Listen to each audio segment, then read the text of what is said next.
Hi, welcome to Game of Thrones Weekly. I'm your host, Dave Child. I'm going to be talking about my 5 favorite sword fights of Game of Thrones. So, unsheath, parry, water dance, and let's talk about them. You're tuning into the destination for TV superfan discussion, AfterBuzz TV. And now, let the buzz begin. Hi, everybody. I'm Dave Child. You can find me at mrdavechild or davechild.com because I'm Dave Child. I'm alone today, so you might see a man slowly go insane as he talks to himself. But I do have Anthony in the booth, so thanks for joining me, Anthony. Yo, yo, yo. And sword fights. And we're going to be talking about my 5 favorite sword fights on Game of Thrones. I know it's going to be highly debated, and I actually, you know what, I'm gonna get the chat up here so you can actually talk to me on the chat, but because I want to hear your opinions, and I'm by myself, so you might as well have someone to talk to. But yes, I'm gonna get that up as soon as I can. But yeah, first I want to talk about the news. I want to talk about some Game of Thrones news. Nothing huge this week, but we do have a little bit of something. First thing off, in kind of related news, David Benioff and D.B. Wise, their show Confederate, has a feeling that it's kind of being put on hold. Recently, AV Club came out with an article about it, and it looks like that it's not being actively worked on, which makes sense because right now they're in the middle of the last season of Game of Thrones, and they've said that the 4 showrunners are working on different projects and won't be able to focus on this new project for a while, maybe 18 months. My guess is they're waiting for a lot of kind of hype. Hype is the wrong word. I think visceral. I think just a lot of the crazy. Not too many people were happy about a show coming out that's just about America if slavery wasn't abolished. So they're waiting for that to kind of die down, and it looks like it's going to be 18 months before we see it. I kind of wouldn't be surprised if we don't end up seeing it at all, but that's only related to Game of Thrones because it's done by the creators of Game of Thrones, the TV show. George R. R. Martin has nothing to do with it, of course. But anyways, also the 7th season is about to come out on DVD. It'll be coming out on December 11th. So, buy all your favorite, sons and daughters and cousins, their favorite show, on the 11th. And also, we have news that we do have one actress named Danielle Galligan is joining the cast, and she'll be playing a character named Sarah with 2 R's. So it might be Sarah, but it's Sarra. And she'll be joining us in season 8, and the only one in the book who has that name is Sarah Frey, who's Walder Frey's one of the many granddaughters of Walder Frey. So maybe this is coming back for revenge. I think we do have a picture of her. Yes. And so we're curious about, but also Game of Thrones might be just using the name and might be putting it in someone else. So it might not be the Frey. It might be someone else with the double R Sarah name. Also, Jason Momoa, our favorite Dothraki Lord, and also Aquaman, was visiting the set of Game of Thrones earlier this month in November, and we have some great pictures. If you can look at the did I send you those? Yeah, look it up. And he visited the set, and he was hanging out with Jon Snow and Davos and all those guys, and he's got such a great hat. He's got the best hat I've ever seen. That's it. Just look at that hat. Look at that. No one could pull off a hat like that. That's, it's for all you podcast listeners, it's like a bowler hat just took a dive into a steampunk like fountain. And then he came out of it and went to Burning Man. And that hat is so beautiful. And I feel like, we have all these tweets from George R. R. Martin where he's looking for a new hat. And the new hat's just right there. It's just a beautiful hat. And anyways, he was visiting the set. He says he was only visiting it to visit his friends, to see his friends, David Benioff and D.B. Wise and other cast members he used to work on Game of Thrones with. He claims he's not returning because, you know, he's dead. That kind of makes it hard for him to return. But we could have a flashback. We could have a three-eyed raven visit. Who knows? So that's a possibility because he was hanging out on set and he said he really wanted to meet the actor who played Tormund, that he finds him crazy and he's never met him and wanted the chance to meet him. And look at how happy they are. They're like bearded, happy dwarves. Not dwarves, giants, barbarians. Just happy. One from the cold north and the other one from the sands of Dothraki. Not sands, plains. But, oh man, they're beautiful together. So anyways, that picture warms your heart. If you're listening on the podcast, I would highly recommend looking up those pictures because it's wonderful. All right. Okay, now we're going to get into my top 5 favorite sword fights. Now, there's a lot of fighting and battles in Game of Thrones, but I tried to specifically look at the ones that involved sword fights, and maybe it's a spear versus a sword, but it's kind of more of a one-on-one sword fight. That's what I tried to focus on, or not one-on-one, because there's a couple in here that involves kind of a group of people. But for the most part, swords have to be involved. It's fighting. I'm not talking about the dragon burning down hordes of people here, or fights against a lot of the fights against the Waits and the White Walkers. They don't quite make the list. There's a great fight where it's Jon Snow versus a White Walker in Hardhome. That didn't quite make my top 5, but that became very close because it's a really cool fight. But besides that, I'm looking at specifically using a sword, specifically fighting kind of one-on-one, or at least sword to sword, or sword to a couple of swords. So I'm going to be playing, if you're watching on YouTube, great. You're going to get to see the little scenes that we're talking about. I'll try to describe them as we watch them for the podcast listeners. And I'll talk about what kind of makes them great while I also set them up. So number 5, the one that's the lowest on the list, but that's only because I like to think of, when I'm thinking of these sword fights, I realized as I was looking around all the fights and researching, I tend to gravitate towards the ones that are focused on characters I love and are part of an arc or a character development that really enhances the story and brought more gravitas to the story and made it so it kind of brought the story along farther than where it was before. It wasn't just an action sequence for the sake of an action sequence.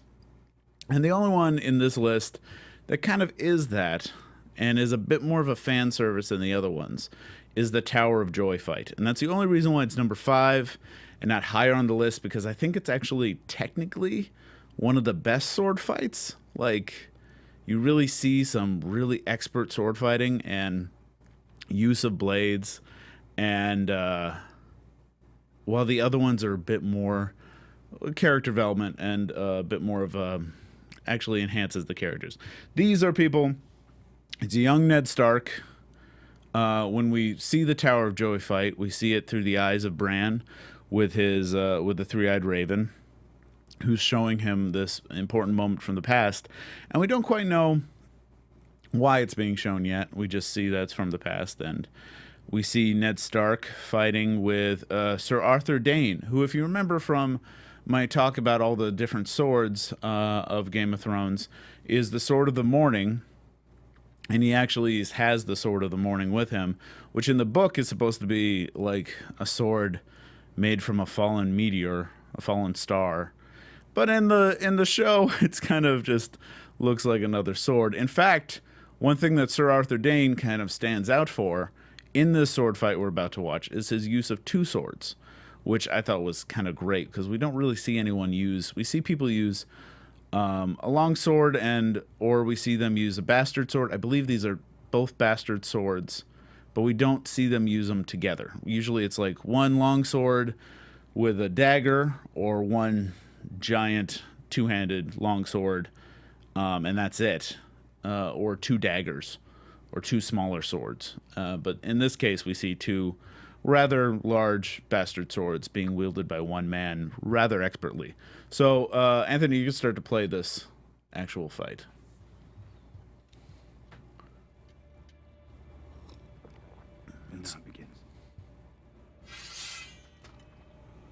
So, two swords that Arthur Dayne is bringing out. Now it ends. And there's young Ned Stark. And he's just got one sword, but he's also got a few men on his side. Now, damn, this is a good fight. If you're listening on podcast, I'm sorry, this is not going to be as good.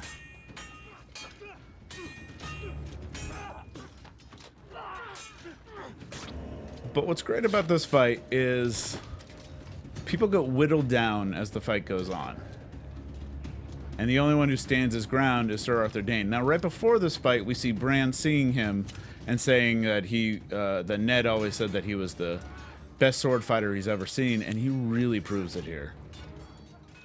The choreography and stunt acting of this is amazing, because the guy has two broadswords, and he's holding off, I think, about 4 or 5 people here. And he really holds his own. And you gotta remember, a fight is just a choreographed dance. Everything that they do on set has to be blocked and perfectly matched out. Now here, this is a great fight because he's able to get rid of all of Ned Stark's men, except for, it seems, Ned Stark.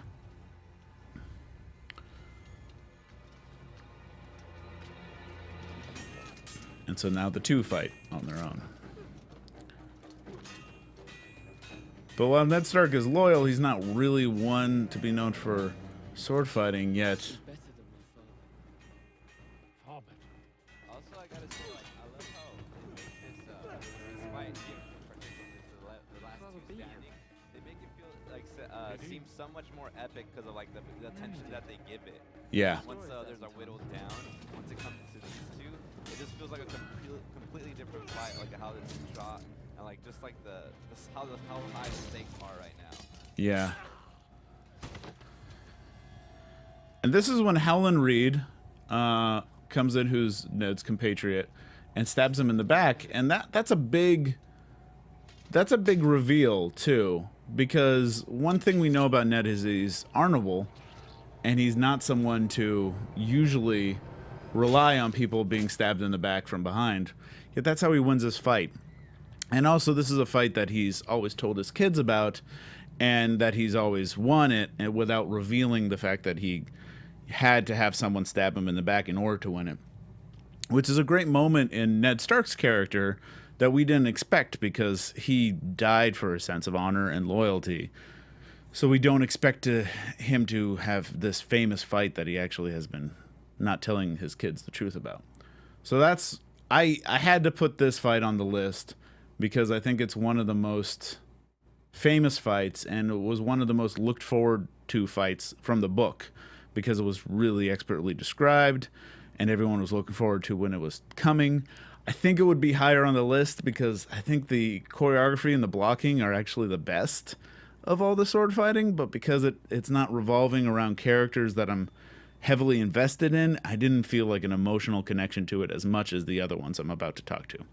So the next one I want to talk about is the fight between the Hound and Beric Dondarrion that happens on episode 6 of season 3. And this fight is great because, for one, we know the Hound is a good fighter. We've seen him fight before. We've seen him fight his brother, the Mountain, and a few other people before this. And we know that they're about to go into a trial by combat, and we've heard stories about how good Beric Dondarrion is as a fighter. And we also know something about the Hound, which is that he's terribly afraid of fire. It's his only weakness, it's his kryptonite, and he hates it, and it probably is the one thing to take him down. So he's an expert fighter, but one thing Beric Dondarrion has is he has a flaming sword. And it's just great to watch this fight between, it seemed like it was between the Hound and something he was terribly afraid of. And he was coming face to face with his own fear and fighting it just one-on-one. This happens right when the Brothers Without Banners have come, and they've got Arya, and they've also got the Hound, and they're putting the Hound up to a trial by combat. One of the many things we see throughout the Game of Thrones world where people are often judged by the gods by how they combat and how they fight. So this is one of the ways that they're going to see if they spare him or not by the Hound fighting Beric Dondarrion. So we can start that right now. I think we got it right when he flames on. Yeah, this is him flaming on with his own blood. Which is, you know, when you start a fight with a magic trick, you've already won like half the battle, I think.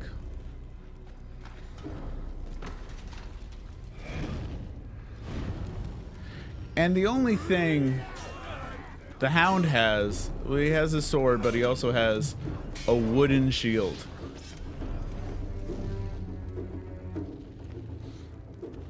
And while he's probably a stronger man than Beric Dondarrion, the fire itself is his enemy here.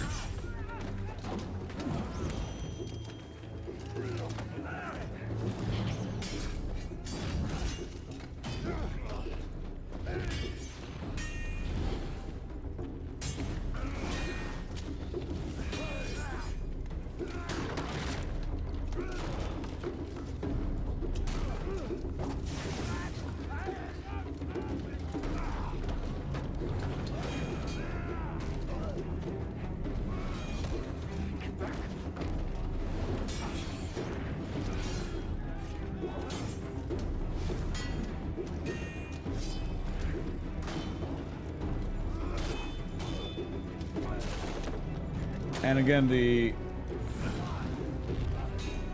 choreography of this whole fight is awesome.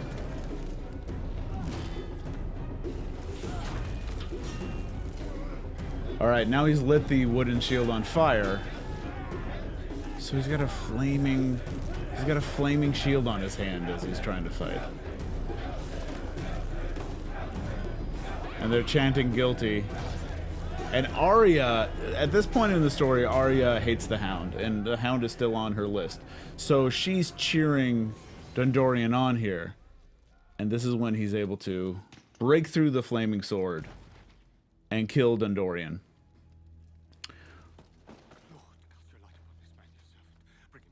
And it isn't until, and this is when one of the many times Dondarrion comes back from the dead.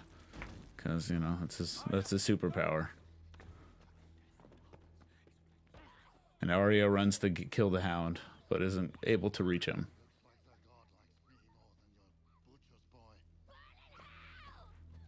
He will. But not today. All right. And Dondarrion's back. So, why I also like this sword fight is not only is it the Hound, who's, I think, one of my favorite characters just because I love to see him try to redeem himself and fight his own demons. This was him coming face to face with his own demon. While at the same time, it's building the fact that maybe the God of Light has plans for him because he's able to succeed it and he's able to. He doesn't find himself innocent of anything. He really holds himself to the guilt that he has. But if this is a battle that's being determined by a god, then he's passed. And that's something that he has trouble with. And it's an important moment for his character, which is why I kind of included it here, while it also being a cool-ass sword fight. Okay, next. On the list, we have another Hound fight, and this is between Brienne and the Hound. Now, Brienne is by far one of the best sword fighters in Westeros. We see her constantly in sword fight battles and really besting it. I almost put the fight that she has with Jaime on the bridge when Jaime's able to get his sword from Brienne, get Brienne's sword, second sword, and they're able to have a fight on a bridge while his hands are tied and he's very tired, and it's really the only time we see Jaime fight before he loses his hand with Brienne. We do have a great sword fight between Jaime and Ned in the first season, but this is the only time Brienne gets to face him, and it's kind of interrupted. I think it's a good sword fight, but it's not, it doesn't have a satisfying ending, and I find I need a good satisfying ending, or at least a great moment at the end to really call it one of the best sword fights, one of my favorite sword fights. And it ends with him getting interrupted by the people that were going to later take his hand. So it's definitely in my top 10, but I didn't include it in my top 5. So in this fight, this is when Brienne and Podrick encounter Arya and the Hound. Now, we're going to start the clip a little after this, but one of the things I like is when Brienne comes upon Arya, she's practicing with her sword, with Needle, that I believe she just got back from another great sword fight, another great fight that would be included in my top 10, but I'm trying to whittle it down to 5 here. That the Hound and Arya get Needle back from the person who stole it from her in the inn. Anyways, there's a great fight between kind of these Kingsmen. If you look it up, look for the Hound versus Chickens, and you should be able to find that one. It's a great fight. And because they refer to themselves and they talk about chickens a lot in it. So that's where that's coming from. So Brienne, when she encounters Arya, they have this great bonding moment. They have this great moment where there are these two characters that I think they're so badass because they represent underdogs. They represent two people they're women in this world where that doesn't really stand for very much, and they have to fight. They have to prove that they're good at being warriors and being knights and being assassins, and they have to fight tooth and nail to be recognized as that. And they see in one another a kinship at this moment, and they talk about their swords and they talk about the names of their swords, and Brienne talks about how her sword is called Oath. I think it was Oathbreaker. And I thought it was something else. I could be very wrong there. But and Needle. And then they have a moment where you could see that they really like each other and really appreciate each other because they see that kinship. And then the Hound steps out. And Podrick recognizes the Hound. And there's a moment where Brienne recognizes Arya. And she's on this mission and sworn oath to keep Arya safe and to find Arya. And she finally has. But Hound's he's on his own mission. He's on his own moment where he thinks that he has to protect Arya and that the only one who can protect Arya is himself. And I think it becomes very clear with what he says at the beginning of this, right before the fight begins. And I think that's all queued up. So let Anthony play that. So listen to what he says here. There's no safety, you dumb bitch. You don't know that by now. You're the wrong one to watch over her. And that's what you're doing? Watching over her? Aye, that's what I'm doing. See, to Brienne, that sounds like a threat, and that sounds like he's a threat to Arya. But that's truly what he's doing. And this fight is amazing. Just because they're two powerhouses. It's not like the other fights where it's someone using their strengths that counteracts the other one's strengths. They are two strong fighters with a lot of muscle behind them. and a lot of power. So every move they make is kind of, they're meeting every single blow.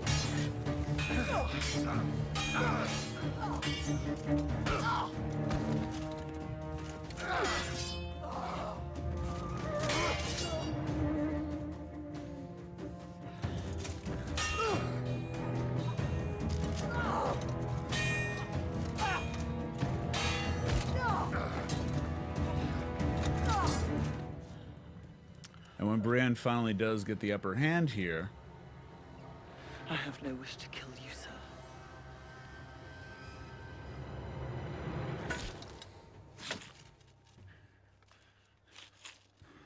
this is when the Hound grabs her sword and is letting it just cut into his own hands. I'm not a knight.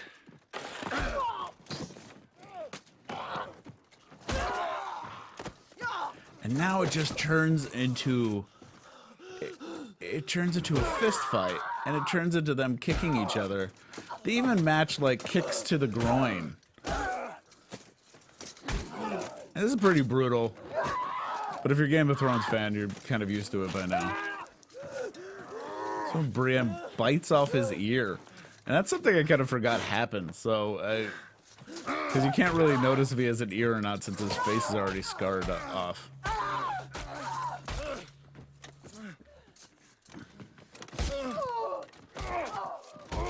Oh, just enjoy the sounds of this, podcast listeners. It's a brutal fight. Brutal fist fight. And he falls off the cliff. Alright, that's the end of that fight. Later, Arya meets up with him at the bottom of the cliff, but I didn't include that there. It's just such a... It's such a crazy, brutal fight between two people you know are great fighters, and they finally meet up, and this is what happens. This is what happens when they face each other, and they both have this righteous cause behind them, and just becomes who's stronger, who's more powerful, and the Hound has everything in his favor to make you seem like he'll be the most powerful. But Brienne really proves herself as the fighter she kind of promises to be throughout all of this. And we've seen her kick so much ass, but we haven't really seen her fight someone who we already know is a great warrior. So it's just a good battle between juggernauts. And that's something we don't tend to see, because what usually happens is a play between two different fighting styles, and which makes for a very strong scene when you have two people who seem to be trained in a different way facing off one another and using their strengths and their weaknesses against one another. And a good example of that, and this is by far one of my favorite fights, even though it actually is probably the only one that includes, I think, no bloodshed, and no one gets killed at the end, or no one gets almost killed, like what happens with the Brienne Hound fight, where you it seems like he's left for dead, and then of course he comes back. But this is a fight that happened last season, and when it happened I was just on the edge of my seat, and I loved it. And it's just the sparring between Arya and Brienne, because the only time they have met before, and they met earlier, like I said, when they saw kinship in one another. And this is them really getting the lay of the land of one another. And it also has Arya tipping her hand to Brienne in the beginning of this scene by saying that she really wants to fight with someone who's beaten the Hound. She's seen her beat the Hound. She's seen how good of a fighter she is, and she wants to spar with her because she's a fellow great fighter. And this scene also shows how far Arya has come in her own fighting technique and fighting style. She uses the water dancing that she was taught, and also everything she was kind of taught being amongst the Faceless Men, in a way where you really see the fighting style, versus Brienne's kind of brute force and ability with the longsword. So, yes, I think we'll play that now. So this is number 2. This is number 2 on my list. I know this is pretty high up for a lot of people for something that doesn't involve any sort of bloodshed, but it was so emotionally important for me and such a payoff to see these two characters spar one another in this way that I think it's definitely one of the top 5 sword fights. So this is Brienne and Arya fighting in episode 4 of season 7. I won't cut you. Don't worry. I'll try not to.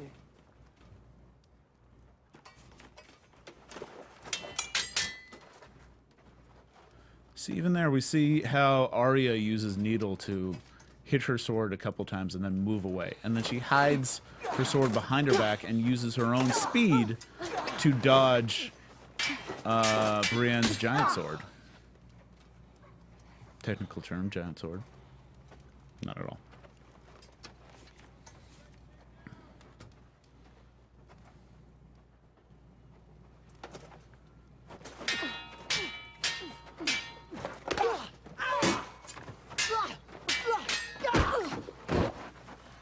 This is where the brute force of Brienne actually comes into play, where she's able to kick Arya away. But the way she's able to jump back up.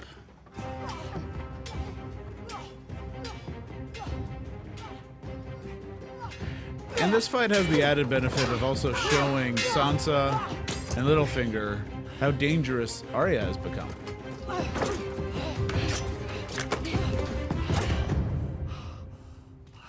And then it ends in a stalemate. With, Who taught you how to do that? No one. of course, a nod to the Faceless Men. But where she gets the dagger that she just received that, you know, was used to almost kill Bran. And was able to put it against Brienne's throat while Brienne has her sword in Arya's face. And it's just a great payoff moment because they are equal fighters now. They're different strengths and different weaknesses, but they're equal in how they fight, and there's so much respect between the two.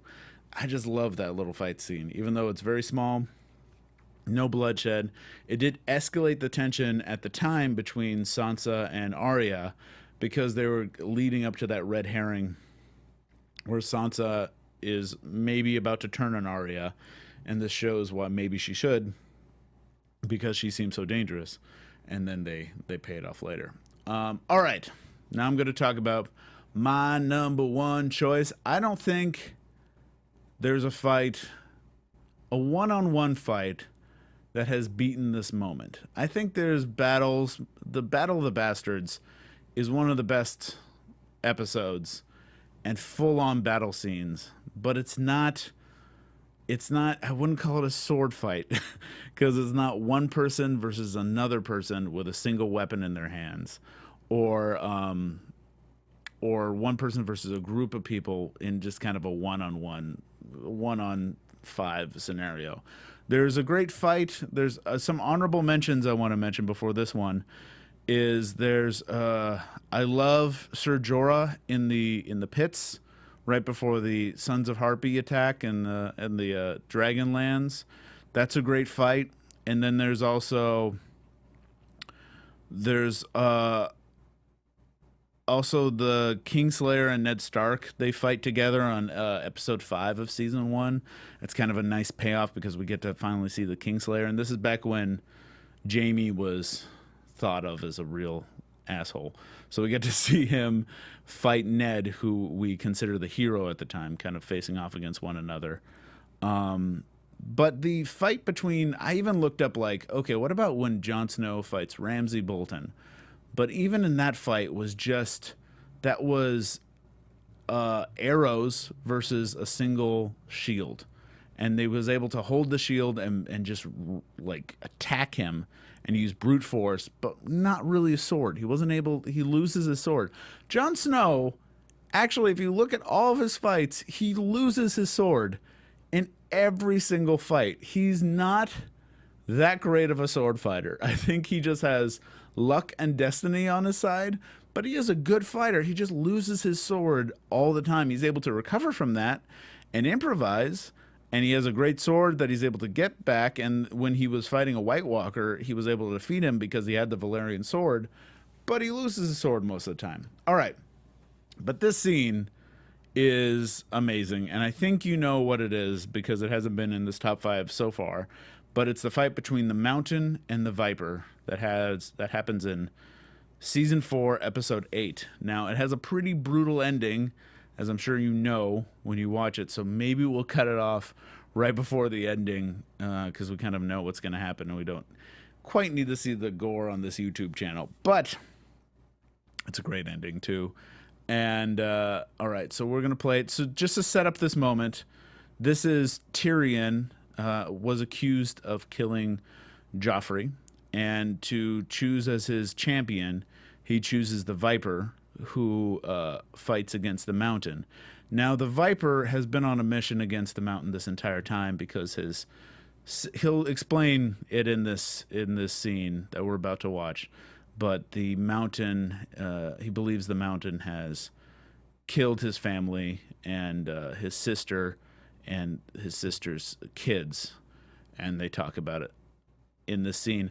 I think one of the reasons why I love this scene is because the suspense is there. They twist who you think is going to win. It surprises you. The story and arc is very surprising of this moment. And also, I'm a big Princess Bride fan. And there's a bit of a, my name is Inigo Montoya, you killed my father, now prepare to die. In this, with the way he repeats it over and over again, it just feels, it brings me back to that moment. Yet it's like, what if he didn't win? So let's play it right now.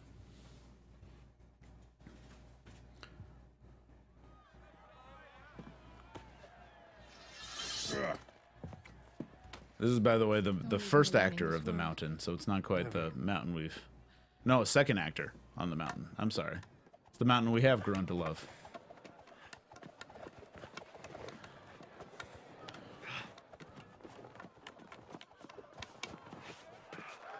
Okay, and it starts off with the Viper being a show-off and showing off his skills with the spear, with his Dorner spear. I told you who I am. Some dead man. Which I find suspicious right off because... Elia Martel. And do you know why I've come all the way to this stinking shit pile of a city? For you?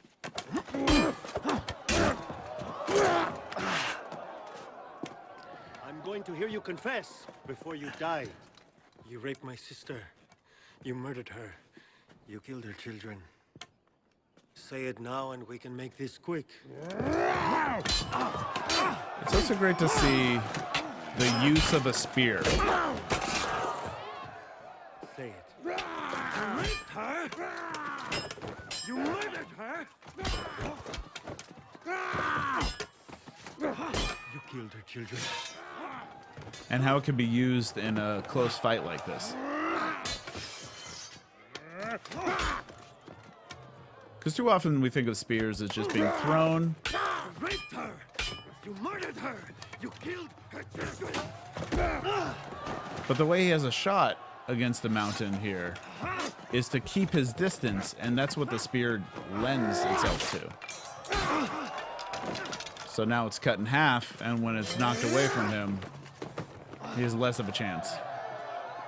Fortunately, it's a formal battle, so someone hands him a new spear, which is convenient.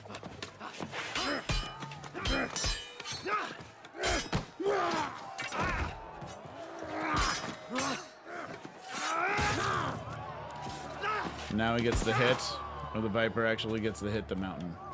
You raped her! You murdered her! And the only way he's able to bring him down is by, you know, hurting his legs, You killed her! finding his weaknesses. She is a big guy, so when he's on the ground, he's less powerful because he's on the ground. No, you can't die yet. You haven't confessed. Now, Say it.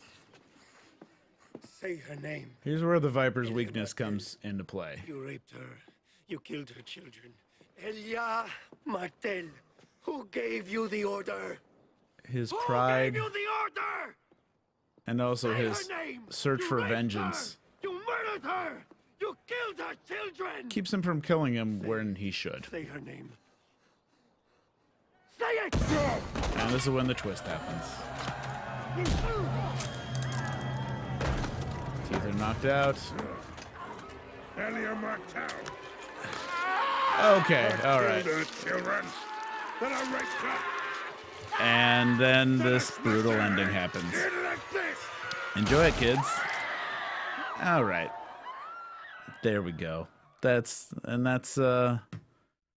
just gives you the warm fuzzies, doesn't it? Just a nice little warm fuzzy. Maybe the goriest moment in Game of Thrones, but also it's such a great twist, and the consequences for the fight are high because Tyrion's life is in the balance. But this also, the Dorne's mistress is the Viper's mistress, who I'm forgetting her name right now, is there, and she that brings the whole arc of her fighting against the Lannisters that happens in the whole following seasons up until what's happening right now. And I think that just got paid off in the last season when kind of the Dorns are wiped off the map, but they're still fighting, and it's because of this one moment, and the one fight resonates, and it's kind of a draw because they kill each other, but because the mountain lasts a little longer and then ends up getting in the hands of Qyburn and becoming the Franken Mountain, that also has lingering effects because now he's an unstoppable literal monster who's there. So I don't think there's been a one-on-one fight like that beats that moment. And in a lot of the lists, it tends to go low on people's lists, but I put it as number one. Anthony has some thoughts. What do you got? Okay, I gotta say this fight holds a special place in my heart. Yeah. Because I've never felt so torn apart at the end of a fight on Game of Thrones like this one. Right. Especially because I really cared for the character of who's from Dorne. I forget his name. Yeah. It shows how much I care. But my God, like he was so like his pizzazz in his fighting style, and also I believe that's a Spanish actor as well. Yeah. And so me being a Mexican, like it was just really great to see that representation on the on Game of Thrones, which I loved, and I loved his character. I loved how he was like so free of like free love. Just he would swing both ways, and he would still have his wife. Like it was Right. kind of like classy character, you know. Yeah, he was lovable, and his name was Oberon. Oberon, yeah. Yeah. And just to see him go down in such a way, I was like his wife. I was screaming as well. Yeah, My he God. was. You really wanted him to stick around a lot. I mean, he was as charismatic as Tyrion and Bronn as well. So you kind of felt like he might have been sticking around for longer than he ended up sticking around. Yeah, that's what also added to the shock value of seeing him go out like this. Because Yeah. I thought he was gonna be like a major character, and it turns out he wasn't. Yeah, and also he just has like, it's such a brutal death. It doesn't feel like a heroic death. Like it feels like something that it's just, and you watch his head actually explode. And he's such a handsome man that you just see his face just dissolve in someone's hands. It's awful. Yeah, I think it might be like a literal play on just how, like, in a sense, how prideful he was, like how big of a head he got, that it just got smushed that much more easier, you know? Right. Yeah, because the one thing about the fight is when he does come out and he has those Indiana Jones flourishes, like the guy with the swords that ends up getting shot by Indiana Jones in the first movie. I do have this feeling. I'm like, oh, I don't think this is gonna go well. Yeah, it did have that. It had this whole fight has a certain like uncertain kind of weird feeling to it going into it, like like all the way around. It has a weird uncertainty to it that's very hard to shake off while you're watching it. Yeah, it's tense, and it has suspense, and it has a great payoff, I think, which is why I think it's my favorite fight. Definitely, and I totally agree. It's one of my favorite like moments in the whole show, to be honest. Yeah, yeah. All right, and that's it for my list. So if you agree, if you don't agree, sorry I wasn't able to get the chat up and chat with you guys, but please tweet at me at mrdavechild, leave some comments, talk about it amongst yourselves. You probably all disagree with me, and that's fine. Thank you for watching me kind of ramble to myself in a room and hear Anthony's disembodied voice. And please follow me at mrdavechild, or go to davechild.com and watch my short, Press Start, which is about a guy who gets stuck in a video game. So watch it at davechild.com under Press Start. Thank you guys, and join us next week for Game of Thrones Weekly. Bye. From executive producers Maria Menounos, Kevin Undergaro, Phil Svitek, and the entire AfterBuzz TV staff, we would like to thank you for listening to the AfterBuzz TV network. To watch or listen to other after shows and post comments or questions, be sure to visit AfterBuzzTV.com. I'm Sir Richard Wentworth, and this has been a presentation of AfterBuzz TV. Velomagulis. The views expressed herein are those of the hosts only and do not necessarily reflect the views of AfterBuzz TV or its owners or principals. The views expressed herein are those of the hosts only and do not necessarily reflect the views of AfterBuzz TV or its owners or principals.